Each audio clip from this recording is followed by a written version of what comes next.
last week we were talking about the Droid Incredible being sold out until, was it the 4th or something like that?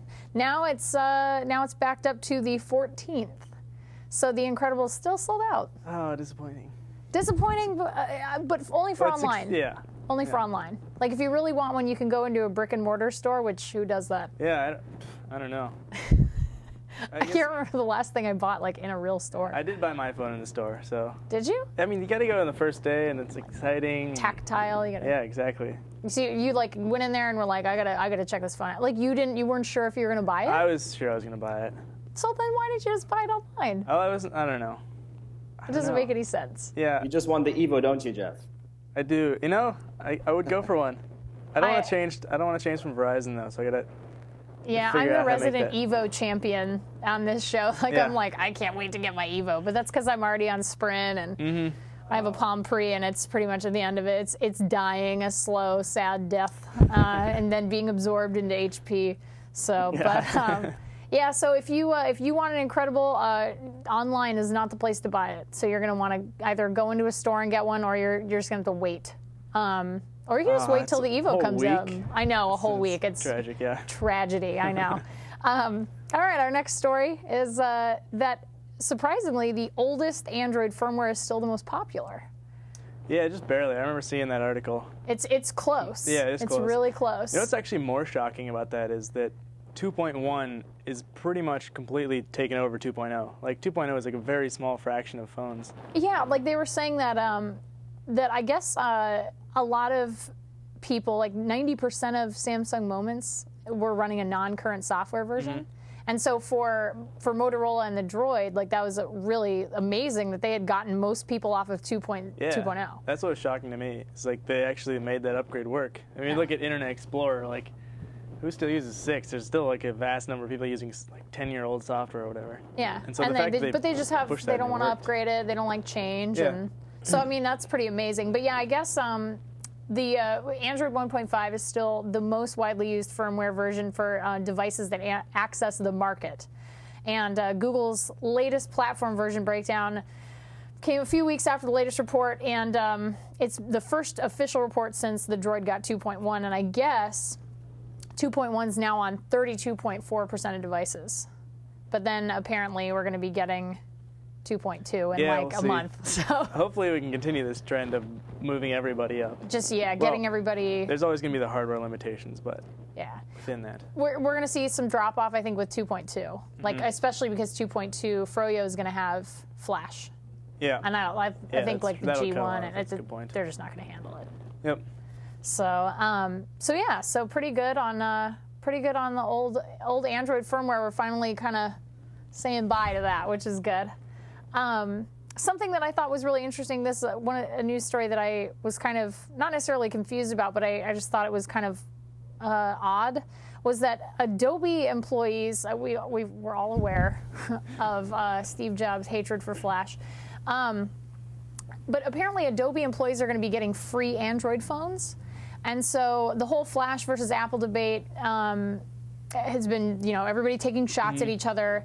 But apparently, with Adobe looking to show off, CNET was saying that, with Adobe looking to show off Flash for Android at Google I/O, the company is also going to be receiving free Android phones that support Flash for their employees. So, I mean, find that hilarious. Yeah, like it's they like give a away below-the-belt shot for Google. Yeah, pretty much. Google's just like, well. Like, well, if Apple's not going to support you, here's a bunch of free phones. Yeah, exactly. So, which is, I mean, it's clever. Clever and mean. It is pretty mean. I had to laugh so when I saw low. that. Like I like it. I like to see this get a war going on. Yeah. I like one of our chat people says, "Who isn't getting a free Android phone?" You're absolutely right. Everybody's getting a free Android phone. I'm not getting a free Android except phone. me and Jeff. God. We're not only working hard people. enough. Apparently, like, we need to go stand outside Google with like little signs or something. Or maybe we could just lie and say that we're Flash employees. I'm not really sure how that's gonna work, but we might be able to get one that way. But definitely, they're like, what this weekend? What? Yeah. Someday we're gonna have free phones from Google. Well, you're a developer. You should have gotten a phone the first day. I'm not really an Android developer. Well, I know, but you're just. I mean, you could. I'm a developer. That's you just true. have That's one true. sent to you. I'm thinking about developing for Android. Maybe you get a free one. Anyone out there? Google? Yeah. If anybody wants to take me to Google I/O, apparently they're giving away free phones there too. So I'll go. I'll go with you. I'll make a nice escort. I look pretty on somebody's arm. As long as I get free next one out of your swag bag. Yeah. Oh gosh. Okay. So next story. This is not necessarily an Android story, but it affects Android. Motorola hints at owning a mobile OS, their own mobile OS. They acquired a Zingo, which I personally have never heard of. Yeah, I hadn't either. But Motorola's co-CEO, Greg Brown, told Bloomberg that his company was ready to make acquisitions to return to growth. And apparently one of their first deals, according to a LinkedIn profile, so this is all speculative, it appears that Motorola acquired a Zingo, which is a mobile platform company. They make their own operating system, which is based on Linux. Mm-hmm. So they apparently their Zingo Mobile 2.0 includes comprehensive application suite, including a WebKit-based browser, web runtime, Flash runtime, full developer tools, and then also Motorola's other co-CEO recently hinted at the possibility of Motorola owning their own OS in their first quarter earnings call this year. And he was saying that he always felt that owning your own OS is important. And I know that Google sort of has a pretty strong partnership with Motorola, so I'm not really sure how that's going to go. I was curious about that decision as well, because, yeah, owning your own OS is great, but that means you have to support your own OS.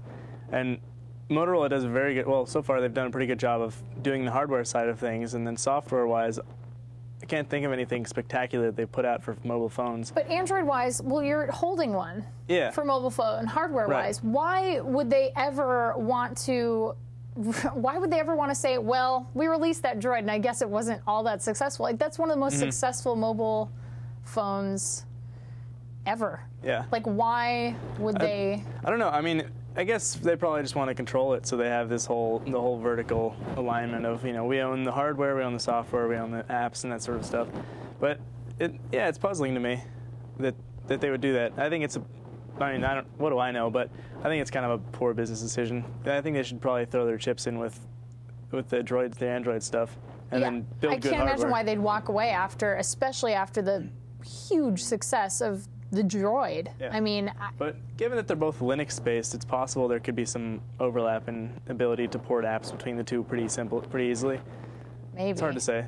Yeah, I don't think anybody's ever heard of this OS, so nobody really knows anything about it. Motorola hasn't really been, as this person in chat just said, Motorola sucks at doing OSs. Yeah, they pretty much do.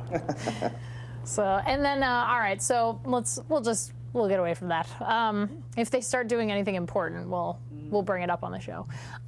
So Google is going to be launching digital books for Android. It's exciting. Huge.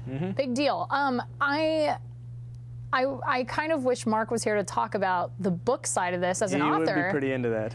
I'm curious as to what Mark's point of view is on that, but apparently the Wall Street Journal is reporting that Google's launching its own digital book distribution network, like Amazon, Apple iBooks.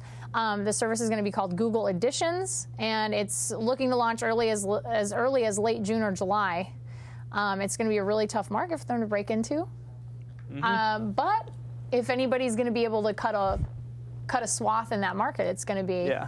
I mean, I think people thought that Google was breaking into a tough market when they were breaking into an iPhone market, smartphone-wise. Yeah. So I have a feeling that this is definitely going to be something that is going to be huge on tablets, obviously, on any Android. That's what my immediate thoughts went to, is when I have a tablet, which will happen soon, I'm pretty sure. It'd be awesome to have alternate markets. I don't have to buy everything through, I guess, the Kindle market's probably the only one that's really available at the moment on something not Apple related. Yeah. So. And even then, I mean, I think Google is going to kind of pull an ace out of their sleeve and come up with something really neat and intuitive. Yeah, I would think so. So I'm looking forward to that. Yeah. I think, and also on AndroidandMe.com, they say, if we're willing to speculate, it could also be surmised that Google would need a platform to sell these books on. I mean, they could either construct a new separate marketplace, or ideally they could construct a client for syncing and buying apps, kind of like iTunes. So I think that I agree with what they're saying in a single program for purchasing apps and syncing media would solve pretty much a lot of the decentralization problems that Android faces, especially in the marketplace. But generally speaking, I really hope that they make something that, because right now all we really have is Double Twist in terms of syncing, but it's not native it's not native to Google. Right, and that doesn't work in Linux either. So I was reading the comments. I know. I'm like reading the everyone's like, I just read somebody tell me that my hair is very visual and video codec unfriendly. I've never heard that one before. I know. I think that's like either the nicest thing anyone's ever said to me, or no, is that a compliment? It's very visual. Yes, it is quite the pickup line. I agree. Your hair is very visual and video codec unfriendly. I remember that If anybody ever comes up to me in the street and says that, I will give you a hug. Okay, so I have Evo news. Yeah, let's hear it. Yes. First off, Radio Shack leaked a doc. Apparently, Radio Shack's been, or the Shack, or whatever it is it's called, they've been really friendly about like leaking documents. Like people just walked in and started asking questions, and the Radio Shack people are just like, whatever, we don't care. We'll just tell you whatever you want to know. So apparently, there was like a 4-page document saying the Evo 4G is going to be available for pre-order this month, May 2010. And they're going to have a launch in June, which is what we talked about before, the June 6th or the June 13th launch, right around Apple's Macworld, whatever it is that they do. I don't really know. I don't follow Apple. Basically, the time when Apple's going to announce their new phone. Like that's how I know it as. The retail price is rumored at $199, which is my favorite price point. It's pretty impressive for a phone of that caliber. And incredibly competitive. And I guess Sprint, like apparently Sprint is offering or they have been, I don't know how long they've been doing this for, but they've been offering a $100 credit if you come from another carrier. Yeah, I heard about that actually. After rebates and this credit, you can get an Evo for $99. Yeah, that's pretty ridiculous. That's insane. Like people, and I still to this day wonder like why Sprint's doing poorly. Like, I mean, I've heard horror stories about customer service. Like, I personally have not experienced any of that, and I've been with them for 10 years. But I was talking about that with a friend in the office who's on Sprint, and he says it's actually probably that they're good in certain locations. Like, I think they're pretty good in LA, but as soon as you get outside, you start roaming and getting in real patchy network areas. But I think that their roaming charges are a little bit different. Like where they do, like if you have an anytime plan or 450 minutes or whatever. Because right now on Sprint, if you're unawares of what's out there, Sprint right now has a thing where it's $69 a month, and you get 450 anytime minutes. You get unlimited mobile to mobile. So no matter what carrier your friends are on, if you're calling them on a cell phone, it's unlimited minutes. Unlimited data, unlimited texting, unlimited. They have their turn-by-turn GPS nav, which is really good. If you don't have, if you have a Google phone and you use Maps, but their turn-by-turn navigation is actually really good, and you get all that for $69 a month, which far outstrips any other national carrier. Yeah. And then they're saying that it looks like, hey, they do cater to the least common denominator of customers, but that's me. I'm the lowest common denominator of cell phone customer. I'm cheap. But, the thing is they are, and see, like the family plan on Verizon's pretty good. If you're looking for a family plan, then Sprint may not be the place for you, but like their individual plans are amazing. And so for me, like it doesn't make any sense to say, well, their customer service is really poor. It was a while ago, and that's when they really started bleeding customers, but then they sort of picked it back up. So, if you're looking to switch, like, now's the time. Yeah, I was considering it. And you thinking about it? Yeah, I probably won't, but definitely, like, the fact that they'll pay for you if you switch from a different network, and they replace your phone every year. Yeah, Right. if you spend more than $69 a month on your plan within 6 months, if you spend consecutively 6 months, $69 or more for your plan, you're a Sprint Premier member, which means you have access to all the really cool stuff that they do for Premier. You also have access to, right now they're running a contest to win an Evo. They do all kinds of stuff like that. And you upgrade your phone every year. You get your $150 rebate credit every year as opposed to every 2. Yep. Which is pretty sweet for So people who like phones. It's pretty nice, yeah. For people like me, I need a new phone every year. So yeah. And coincidentally, my contract ups the day that I got my pre last year was the 6th of June. So convenient. Very nice. It was almost as if I predicted the Evo. Yeah. And they also have the 30-day. We talked about this like a month ago, where they have the 30-day. Trial. Like if you hate Sprint, like if you go and you try for 30 days and you hate it, they'll give you every penny back. So, try it. I don't know. I'm try pretty happy. it. I mean, it I can't have hurt. Verizon, so yeah, if you're happy with the can't service you complain. have, fine. But like if you're on AT&T and you're like, oh my God, this service is terrible. I hate the Edge network. I pay so much money a month for my plan, whatever. I said, just move. Like try it. Can't hurt. Yeah. So, all right. My last piece of Evo news. Oh, and the other thing is still no word yet on 3 things. The OS that's shipping with the phone. I still say it's Froyo. I think at I/O they're going to announce that it's going to ship with 2.2 and Flash enabled already on it. Yeah, I hope so.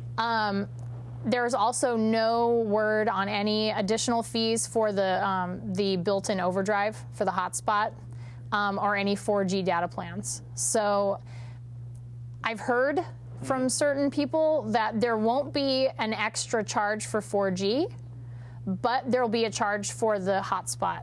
Like if you want to activate it as a hotspot, like the overdrive. Yeah, that makes sense. So,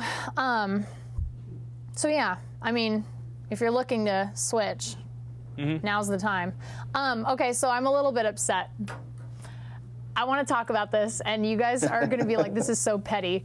Oprah got an Evo before me, and I'm mad because I understand that phone way more than Oprah will. Oprah probably looked at it and then chucked it in a bin full of expensive crap that she has that people send her for free. All the other phones she got. I know, all those other phones that she gets, like, she probably still uses, like, she probably uses, like, a candy bar Nokia from, like, 97. Like, I can't even imagine overusing any kind of, like, really high-tech smartphone. She's probably like, well, this is really pretty, and then gave it to Gail.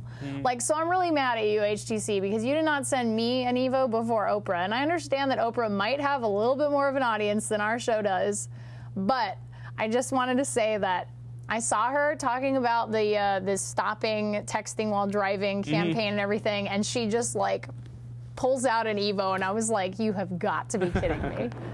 Yeah, I watched that clip. It was pretty ridiculous. How rude. Yeah. There's video of it, well. but like we can't play it on the show because I'll start crying and then I'll mess up my makeup. It'll just be a big mess. Yeah, we better move on. It'll be a big tragedy. Before something bad happens. So Google Goggles updated this week, and now they're doing translating.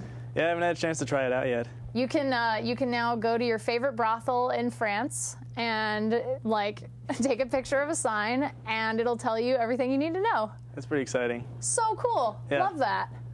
What do you think in terms of Tripit? I mean, we'll get to Tripit in a second, but in terms of Tripit, I mean, this is a huge thing for you guys. I mean, in terms of travel, like the translation on goggles has got to be really cool for you guys. Yeah, well, I mean, it's it's a competitor for Rosetta Stone, I imagine, right? they're trying to come up with their farmer boy. He was a farmer boy, and she was an Italian model. Storyline. I don't know if you've seen that ad for Rosetta Stone, but it's interesting. I mean, Google in general, we have a very good relationship with them. Their philosophy of just making information accessible and free across the net, and I would actually like to try the upgraded version and see how well it does. Maybe get a native French speaker and see if the translation is accurate enough. But I also am a big fan of the sort of crowdsourced translation services. Didn't Facebook do that early on when they wanted to get international German pages and things like that? They had Facebook users chime in and try to help them with translation. I think they did. Yeah, I think they do. Because I remember I was in Thailand for a little while, and so I was getting the Thai version of the site, and then I would always get the pop-up that says, "Do you want to help translate this site?" I'd be like, And I don't really speak Thai, so No. my Thai is limited. It is? Yeah. Well, Thai green curry, that's all I can say. Yep. But we do get requests from users. I mean, I log into our support desk and people say, "When's the Portuguese version of Tripit coming out?" And we'd love to be able to offer Tripit in every language possible, but luckily English is still a popular language around the world. So and airline codes are all standardized, and we're okay for now. But we obviously would love to be able to expand the service at least into some of the other main languages over time. But it's cool. Google's actually understand. embedding language stuff into a lot of their products, like Chrome. If you ever use Chrome, not the operating system, but the browser, you'll see like that pop up on your screen. If you go to a foreign language page, it'll say, "Do you want to help?" or "Do you want to translate this page?" And it'll give you the sort of broken English version of the page, but it's better than often trying to read Japanese. So. Right, yeah. Yeah.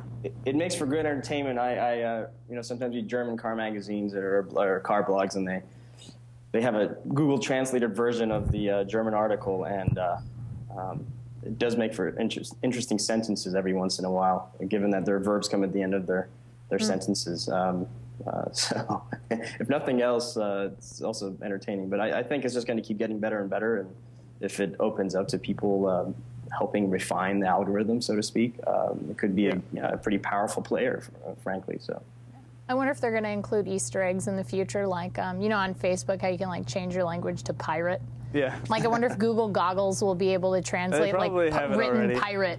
They probably have it already. I'm sure there's something there that is going to start coming out soon over the intertube. So yeah.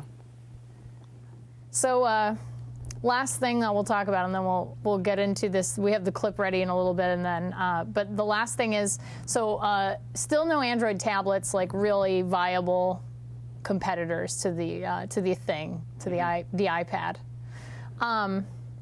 But apparently, so the Arcos Home 7 tablet, or 7 Home tablet, I'm sorry, fairly interesting. It's $200. It'll get you a 7-inch touchscreen tablet running Android 1.6. Yeah. Not super great. The specs are kind of underwhelming, especially now considering like everything that's coming out of that. I mean, even just the Evo. I mean, 4.3-inch screen, $200, and you get 2.2 HD. I mean, you get all these other extras. Yeah. So apparently, though, this press release, people were expecting it in May. Now it's not coming till June, which really, at this point, I don't really think it's a good idea to push that back any farther because it's just going to become more and more outdated. Pretty much. I was really excited when I heard that there was a tablet coming out, but then I saw 1.6, and I was like, might as well wait a little bit longer. Well, and like one of our chat people just said, maybe I missed this on a past show, but why would anyone release an Android device not running the most current version of the OS? Yeah, thank you. That's a good question. That is exactly, like, literally the question that I ask myself on a daily basis when I see new things coming out that run Android 1.6. Yeah. Or they're running, I'm like, why? Why? You're just behind the times. It seems silly to me, I guess.